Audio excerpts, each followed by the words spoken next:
ప్రియ శ్రోతలు, మీ బైబిళ్లు తెరవండి. ఈరోజు పాఠం మలాకి గ్రంథం 3వ అధ్యాయం 1 నుండి 4వ వచనం వరకు శ్రద్ధగా వినండి. ఇదిగో, నాకు ముందుగా మార్గము సిద్ధపరచడానికి నేను నా దూతను పంపుతున్నాను. మీరు వెదుకుతున్న ప్రభువు, అనగా మీరు కోరే నిబంధన దూత తన ఆలయమునకు హఠాత్తుగా వస్తాడు. ఇదిగో, ఆయన వస్తున్నాడని సైన్యములకు అధిపతి అయిన యెహోవా సెలవిస్తున్నాడు. అయితే ఆయన వచ్చే దినమును ఎవరు సహించగలరు? ఆయన అగుపడగా ఎవరు ఓర్వగలరు? ఆయన కంసాలి అగ్ని వంటివాడు, చాకలివాని సబ్బు వంటివాడు. వెండిని శోధించి నిర్మలము చేసేవాడైనట్లు కూర్చొని ఉంటాడు. లేవీయులు నీతిని అనుసరించి యెహోవాకు నైవేద్యములు చేసేటట్లు వెండి బంగారములను నిర్మలము చేసే రీతిని ఆయన వారిని నిర్మలులను చేస్తాడు. అప్పుడు మునుపటి దినములలో ఉండినట్లు, పూర్వపు సంవత్సరములలో ఉండినట్లు యూదావారు యెరూషలేము నివాసులు చేసే నైవేద్యములు యెహోవాకు ఇంపుగా ఉంటాయి. శ్రోతలు వింటున్నారా? గత పాఠంలో మనము వివాహాన్ని గురించి దేవుడు తన వాక్యంలో ఏమి చెప్పాడో వివరంగా తెలుసుకున్నాము. విడాకులు దేవునికి బొత్తిగా ఇష్టం లేని పని. శిష్యులు యేసు ప్రభువుని అడిగారు, భార్యాభర్తలకు ఉండే సంబంధము ఇట్టిదైతే పెండ్లి చేసుకోవడము యుక్తము కాదు. ఈ అంశాన్ని వివరిస్తూ ఆయన అన్నాడు, అనుగ్రహము నొందిన వారు తప్ప మరెవరూ ఈ మాటను అంగీకరింపలేరు. తల్లి గర్భము నుండి నపుంసకులుగా పుట్టినవారు కలరు, మనుష్యుల వలన నపుంసకులుగా చేయబడిన నపుంసకులు కలరు. పరలోక రాజ్యము నిమిత్తము తమను తామే నపుంసకులనుగా చేసుకున్న నపుంసకులు కలరు. ఈ మాటను అంగీకరించగలవాడు అంగీకరించునుగాక. ప్రతి ఒక్కడూ పెళ్లి చేసుకొని తీరాలనే నిర్బంధం ఎక్కడా లేదు. కొందరు స్త్రీలు, పురుషులు అవివాహితులుగానే ఉండిపోతారు. ఒంటరిగా ఉండడం పాపమేమీ కాదు. కొందరు సహజంగా పుట్టుక చేత వివాహానికి యోగ్యులు కానివారు ఉన్నారు. కొందరు నపుంసకులుగా చేయబడతారు. పాత నిబంధనలో దానియేలును చూడండి. నెబుకద్నెజరు ఆస్థానంలో దానియేలు గొప్ప రాజనీతి చతురుడు. అతన్ని రాజు నపుంసకుణ్ణి చేశాడు. రాజాంతఃపురంలోకి అతడు స్వేచ్ఛగా వెళ్ళగలడు. అంతేకాదు, అతడు చదువు మీద మనస్సును కేంద్రీకరించడానికి అతన్ని నపుంసకుణ్ణి చేశాడు. దేవుని రాజ్యం కోసం కొందరు పెళ్లి చేసుకోకుండా అలాగే ఉండిపోతారు. అది వారి త్యాగశీలాన్ని వ్యక్తం చేసే సమర్పణ. కొత్త నిబంధన కాలంలో యేసు కోసం, ఆయన సంఘం కోసం తమ వైవాహిక జీవితాన్ని త్యాగం చేశారు. పెళ్లి చేసుకోకుండా తమ పూర్తి సమయాన్ని ప్రభువు కోసం, సేవ కోసం గడిపే భక్తులు, విశ్వాసులు ఎందరో ఉన్నారు. అందరూ అలా ఉండలేరు. ఈ విషయంలో దేవుడు ప్రతి ఒక్కరికి స్వేచ్ఛ ఇచ్చాడు. ఈ విషయంలో ప్రభువుదే తుది మాట. పెళ్లాడు. అయితే పెండ్లి అనేది జీవితాంతం వరకు నిలిచి ఉండే సంబంధం. మరణము మాత్రమే వారిని ఎడబాపగలదు. వ్యభిచార కారణాన్ని బట్టి కాక మరే కారణం చేతనైనా వివాహం రద్దు కాదు. అది దైవ నిర్ణయం. కొరింథీ సంఘంలో వ్యభిచారం ఒక పెద్ద సమస్యగా పరిణమించింది. ఆయా మతాలలో నుండి వచ్చిన సంఘ సభ్యులున్నారు. వివాహమైనప్పుడు వారు క్రైస్తవ విశ్వాసులు కారు. ఆ తరువాత క్రైస్తవులయ్యారు. భార్యాభర్తలలో ఒక్కరే క్రైస్తవులై ఉంటే సమస్య తలెత్తుతుంది. ఇలాంటి పరిస్థితిని గురించి పౌలు అన్నాడు. 1 కొరింథీ 7వ అధ్యాయం 10-11 వచనాలు, పెండ్లి అయిన వారికి నేను కాదు, ప్రభువే ఆజ్ఞాపించేది ఏమిటంటే, భార్య భర్తను ఎడబాయకూడదు. ఎడబాసిన ఎడల పెండ్లి చేసుకోకుండా ఉండాలి, లేదా తన భర్తతో సమాధానపడాలి. భర్త తన భార్యను పరిత్యజించకూడదు. అసలు సంగతి ఏమిటంటే, వారు మొదట అన్యులు. వారిద్దరిలో ఒకరు విశ్వాసి అవటం జరిగింది. క్రైస్తవ భర్త తన భార్యను ఈ కారణం చేత విడనాడకూడదు. విశ్వాసి తప్పనిసరిగా విడిపోవలసి వస్తే అవివాహితుడుగానే ఉండిపోవాలి, లేదా తన భార్యతో సమాధానపడాలి. గత్యంతరం లేదు. 1 కొరింథీ 7:12-15 వరకు పౌలు అంటున్నాడు, ప్రభువు కాదు, నేనే తక్కిన వారితో చెప్పేది ఏమిటంటే, ఏ సహోదరునికైనా అవిశ్వాసురాలైన భార్య ఉండి ఆమె అతనితో కాపురము చేయనిష్టపడిన ఎడల అతడు ఆమెను పరిత్యజింపకూడదు. ఏ స్త్రీకైనా అవిశ్వాసి అయిన భర్త ఉండి ఆమెతో కాపురము చేయనిష్టపడిన ఎడల ఆమె అతణ్ణి పరిత్యజింపకూడదు. అవిశ్వాసి అయిన భర్త భార్యను బట్టి పరిశుద్ధపరచబడతాడు. అవిశ్వాసురాలైన భార్య విశ్వాసి అయిన భర్తను బట్టి పరిశుద్ధపరచబడుతుంది. లేని ఎడల మీ పిల్లలు అపవిత్రులై ఉంటారు. ఇప్పుడైతే వారు పవిత్రులు. అయితే అవిశ్వాసి అయిన వాడు ఎడబాస్తే ఎడబాయవచ్చు. అట్టి సందర్భములో సహోదరునికైనా సహోదరికైనా నిర్బంధము లేదు. సమాధానముగా ఉండడానికి దేవుడు మనల్ని పిలిచాడు. భార్యగాని భర్తగాని అవిశ్వాసి అయి ఉండి వెళ్ళిపోతే ఏం చెయ్యాలి? వెళ్ళిపోతే పోనీయండి. అప్పుడు విశ్వాసికి పెళ్లి చేసుకోవడానికి స్వేచ్ఛ ఉంది. వెళ్ళిపోయిన వ్యక్తి మళ్లీ పెళ్లాడినా పెళ్లాడకపోయినా దానితో నిమిత్తం లేదు. నిర్బంధం అంటే పెళ్లి ప్రమాణాలు అని అర్థం. సమాధానంగా ఉండడానికి దేవుడు మనల్ని పిలిచాడు. అంతేకాని ఇంటిలో నరకాన్ని సృష్టించుకోమని దేవుడు చెప్పలేదు. భార్యాభర్తలు పొద్దస్తమానము పిల్లుల్లాగా కుక్కల్లాగా కొట్లాడుకోవడం, కాట్లాడుకోవడం దేవునికి మహిమ కాదు, అపఖ్యాతి.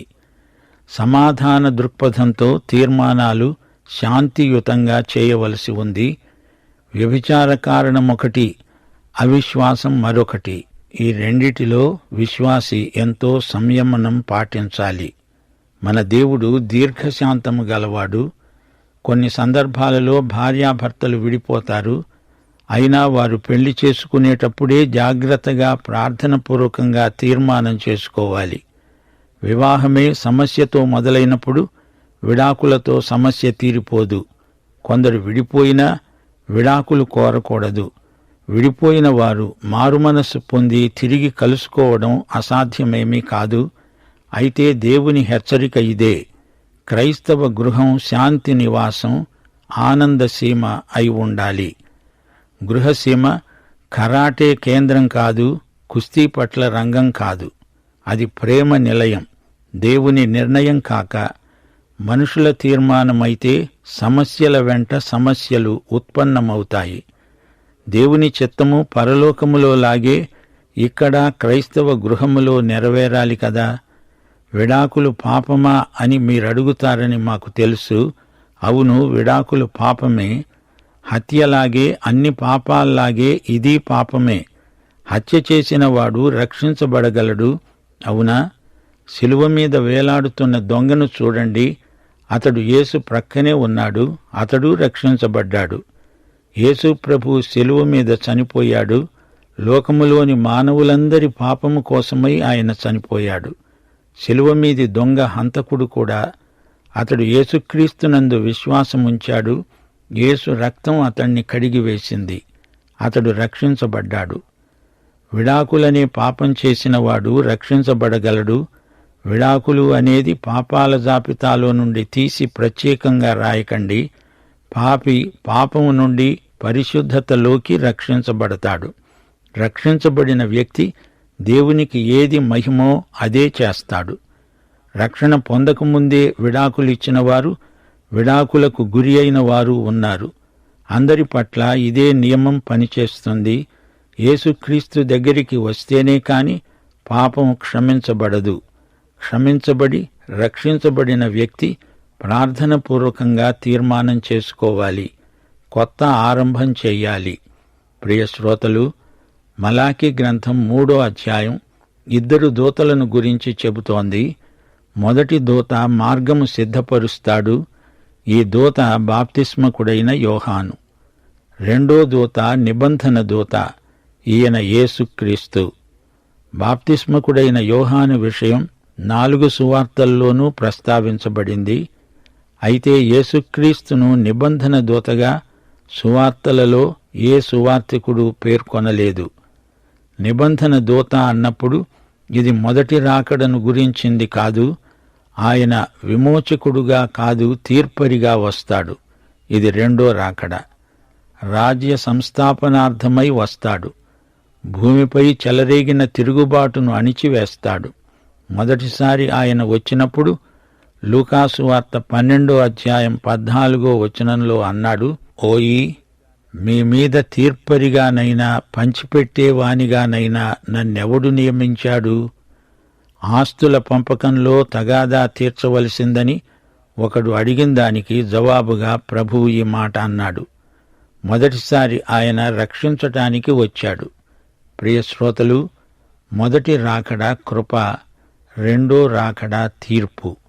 మొదటిసారి ప్రభువు వచ్చినప్పుడు రాజ్యం స్థాపించటానికి రాలేదు, కృపను ప్రత్యక్షపరిచాడు. మొదటి రాకడలో యేసు రక్షకుడు, రెండో రాకడలో ఆయన రాజు, సార్వభౌముడు. సువార్తలలో మొదటి దూత అయిన యోహానును గురించిన బైబిలు వచనాలను గమనించండి. మత్తయి సువార్త 11:9-10 ప్రభు అన్నాడు, ఏమి చూడడానికి మీరు వెళ్ళారు? ప్రవక్తనా? అవును, కాని ప్రవక్త కంటే గొప్పవాణ్ణి చూచారు. యెషయా ఇతణ్ణి గురించే రాశాడు. ఇతడే యోహాను. ఇదిగో, నా దూతను నేను నీకు ముందుగా పంపుతున్నాను. అతడు నీ ముందర నీ మార్గమును సిద్ధపరుస్తాడు. మార్కు సువార్త 1:2 అంటోంది, ఇదిగో, నా దూతను నీకు ముందుగా పంపుతున్నాను. అతడు నీ మార్గమును సిద్ధపరుస్తాడు. ఆయన త్రోవలు సరాళము చెయ్యండి అని అరణ్యములో కేక వేస్తున్న ఒక నిశ్శబ్దము. ప్రవక్త అయిన యెషయా చేత చెప్పబడినట్లు ఇతడు బాప్తిస్మమిచ్చే యోహాను. అరణ్యములో ఉండి ప్రకటించాడు. అలాగే లూకాసు వార్త 7:27 కూడా బాప్తిస్మకుడైన యోహానునే పేర్కొన్నది. ఇదిగో, నేను నా దూతను నీకు ముందుగా పంపుతున్నాను. అతడు నీ ముందర నీ మార్గము సిద్ధపరుస్తాడు అని యోహానును గురించే వ్రాయబడింది. యోహాను సువార్త 1:23 అంటోంది, ప్రవక్త అయిన యెషయా చెప్పినట్లు నేను ప్రభువు త్రోవ సరాళము చేయండి అని అరణ్యములో ఎలుగెత్తి చెప్పే ఒక నిశ్శబ్దమును అని యోహాను అన్నాడు. చూచారా, మత్తయి, మార్కు, లూకా, యోహాను సువార్తలు బాప్తిస్మకుడైన యోహాను అనే దూతను గురించి చెబుతున్నాయి. ఇప్పుడు ఇక్కడ ప్రవక్త అయిన మలాకి కూడా యోహానును గురించే చెబుతున్నాడు. ఇశ్రాయేలు ప్రజలు అడిగిన ప్రశ్నకు ఇది జవాబు. దేవుడు మొదటిసారి యేసుక్రీస్తును పంపాడు. ఆయన రక్షించడానికి వచ్చాడు. ఆయన రక్షకుడు. ఆయన అనుగ్రహించింది కృపారక్షణ. అయితే ఆయన రెండో పర్యాయం రాబోతున్నాడు. ఆయన నిబంధన దూత, తీర్పరి. నీతి న్యాయములు గల తన రాజ్యమును స్థాపించడానికి ఆయన వస్తాడు. ఇప్పుడాయన నీకు రక్షకుడై ఉండకపోతే రేపు ఆయన వచ్చినప్పుడు నీకు తీర్పరి అవుతాడు. యోహాను సువార్త 5:22 తండ్రి ఎవనికీ తీర్పు తీర్చడు గాని తండ్రిని ఘనపరచునట్లుగా అందరూ కుమారుణ్ణి ఘనపరచాలని తీర్పు తీర్చడానికి సర్వాధికారము కుమారునికి అప్పగించి ఉన్నాడు. ప్రకటన గ్రంథంలో ధవళ సింహాసనమును చూడండి. దానిపై కూర్చున్నదెవరు? ప్రభువైన యేసుక్రీస్తు. నశించిన ప్రజలెందరో, అన్ని వర్గాలకు చెందినవారు ధవళ సింహాసనపు తీర్పునకు నిలుస్తారు. ఈయన నిబంధన దూత. ఇది ఇశ్రాయేలుతో దేవుడు చేసుకున్న నిబంధన. లేవియకాండం 26:9-13 వరకు ఈ నిబంధన ఉంది. నేను మీతో చేసిన నిబంధనను స్థాపిస్తాను అన్నాడు దేవుడు. నా మందిరమును మీ మధ్య ఉంచుతాను. మీ యందు నా మనస్సు అసహ్యపడదు. నేను మీ మధ్య నడుస్తాను. మీకు దేవుణ్ణై ఉంటాను. మీరు నా ప్రజలై ఉంటారు. నేను మీ కాడి పలుపులను తెంచి మిమ్ములను నిలువుగా నడిపించాను. ఇది ఇశ్రాయేలీయులతో దేవుడు చేసిన నిబంధన. ద్వితీయోపదేశకాండం ఈ నిబంధనను ధృవపరుస్తుంది. 40 సంవత్సరాలు అరణ్య ప్రయాణంలో దేవుని ధర్మశాస్త్రంతో ఇశ్రాయేలీయుల అనుభవాలు అన్నీ ఇన్నీ కావు. ద్వితీయోపదేశకాండం 4వ అధ్యాయం 23వ వచనం. మీ దేవుడైన యెహోవా మీకు ఏర్పరచిన నిబంధనను మరచి నీ దేవుడైన యెహోవా నీకు ఆజ్ఞాపించినట్లు ఏ స్వరూపము కలిగిన విగ్రహమునైనా చేసుకొనకుండునట్లు మీరు జాగ్రత్త పడాలి. అయితే ఇశ్రాయేలీయులు నిబంధనను మీరారు. అన్యదేవతా ప్రతిమలనే కాదు, వారి మంత్రతంత్రాలను కూడా చేపట్టారు. మలాకీ అంటున్నాడు, నిబంధనను పూర్తిగా స్థిరపరచడానికి దూత రాబోతున్నాడు. దేవుడు వారి మధ్య సంచరిస్తాడు. అప్పుడు గొప్ప శుద్ధి కార్యక్రమం జరగబోతున్నది. దేవుడు వారి మధ్య తిరుగుతాడు అంటే వారు పరిశుద్ధపరచబడ్డారు అని గ్రహించాలి. మీరు వెదుకుతున్న దూత, మీరు కోరే నిబంధన దూత ఆయన ఆలయానికి వస్తాడు. ఇదిగో ఆయన వస్తున్నాడు. ఈయన ఎవరు? అవతరించిన దేవుడు, ప్రభువైన యేసుక్రీస్తు, శరీరము ధరించిన దేవుడు. ఆయన అకస్మాత్తుగా వస్తాడు. పాత నిబంధనలో ఆయన నిబంధన దూత, కొత్త నిబంధనలో ఆయన ప్రభువైన యేసుక్రీస్తు. రెండోసారి ప్రభువు వచ్చినప్పుడు ఆ దినమును ఎవరు సహించగలరు? ఇది యేసుక్రీస్తు యొక్క రెండో రాకడ దినం. ఆయన కంసాలి అగ్ని వంటివాడు. కొలిమిలో పెట్టి బంగారాన్ని వెండిని శుద్ధి చేస్తాడు. ఆయన చాకలివాని సబ్బులాంటివాడు. కడుగుతాడు, శుద్ధి చేస్తాడు. 1000 ఏండ్ల పరిపాలనలో అంతా శుద్ధి, శుచి. అగ్ని పరీక్ష. పుటం పెట్టి బంగారాన్ని వెండిని శుద్ధి చేసి అందులోని మష్టును తొలగిస్తాడు. అప్పుడు లేవీయులు నీతిని అనుసరించి యెహోవాకు నైవేద్యములు అర్పిస్తారు. దేవుడు వారిని నిర్మలులను చేస్తాడు. పరిశుద్ధులు మాత్రమే పరిశుద్ధ బలులు పరిశుద్ధ దేవునికి సమర్పించాలి. హృదయశుద్ధి గలవారే దేవుణ్ణి చూస్తారు. నీవు పాపంలో అధాటున పడినా అందులో నిలిచి ఉండకూడదు.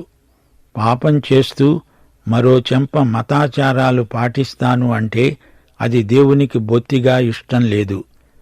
మునుపటి దినములలో ఉండినట్లు, పూర్వపు సంవత్సరములలో ఉండినట్లు యూదావారు, యెరూషలేము వారు చేసే నైవేద్యములు యెహోవాకు ఇంపుగా ఉంటాయి.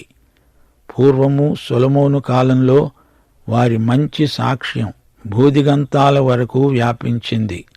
సోదరీ సోదరులారా, వింటున్నారా? ఇదిగో, నాకు ముందుగా మార్గము సిద్ధపరచటానికి నేను నా దూతను పంపుతున్నాను. ఈ దూత బాప్తిస్మకుడైన యోహాను. ఆ తరువాత నిబంధన దూతను పంపుతున్నాను.